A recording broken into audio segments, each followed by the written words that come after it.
ท่านฮู้บ่ว่ากาแฟจอกนี้ให้ประโยชน์หยังกับท่านแดคาเฟอีนมีสารกระตุ้นเฮ็ดให้ร่างกายเฮาสดชื่นดื่มแล้วบ่รู้สึกง่วงนอนผักอีหุมสร้างภูมิต้านทานกับพยาธิร้ายต่างๆไฟเบอร์กัมเฮ็ดให้ระบบขับถ่ายในลำไส้ดีขึ้นเฮ็ดลิ้นจือช่วยชะลอความแก่คอลลาเจนสารตั้งต้นของผิวหนัง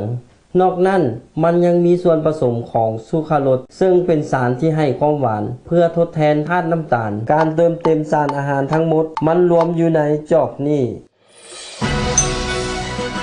เพื่อสุขภาพโมริโกคอฟฟี่กาแฟที่อยู่เคียงข้างพวกเรามาหลายกว่า8 ปี